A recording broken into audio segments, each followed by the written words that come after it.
सगळ्यात भावलेली गोष्ट म्हणजे साडी किंवा टेक्स्टाईल जे असतं, म्हणजे त्याचे जे काय फोल्ड्स असतील किंवा जे काय असतील ते एवढे नॅचरल वाटतात. उसणं कुठनं तरी आणण्यापेक्षा जे जगतो, जे बघतो, जे भोगतो त्यातनंच जर आपल्या कलाकृतींमध्ये आलं तर ते जास्त जवळतं वाटतं. कमा विविध लोकांकडे, विविध देशांमध्ये तू केलेलं, तुझ्या हाताने निर्माण केलेली गोष्टी, कलाकृती आहेत, पण ते आजही तुझ्या गावातनं निर्माण होतं आणि तरीही तू ग्लोबल पोचलास. तळ्याच्या आजूबाजूला खूप असं माळ रान येते, तिथं सूर्यफुलं मुश्किल आहे, ज्याला आपण मुरुम खडक म्हणतो ना, बरोबर, तसं आहे.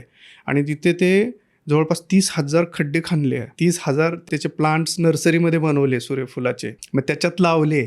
मी ज्या गावामध्ये लहानाचा मोठा झालो ना, तिथं मला पेन्सिल व्यतिरिक्त चित्र काढायला काही माध्यम मिळत नव्हतं. ते जे ॲक्टर्स आहेत ना, ते 6 महिने ट्रेनिंग माझ्यासोबत पोहायचे आणि ते आयफोनवरती शूट केलेलं आहे. जेव्हा आपण वेगवेगळ्या विषयांना घेऊन कला करतो, कलाकृती बनवतो, तेव्हा मात्र आपण नकळत आपोआप त्याच्या इतका खोलीत जातो की स्वतःला हजारो प्रश्न आपण विचारलेले असतात. तू माणूस म्हणून कायस? जो खराच खूप प्रामाणिक कलावंत आहे ना, तो ह्या प्रश्नाचं उत्तर डेफिनेटली शोधतो.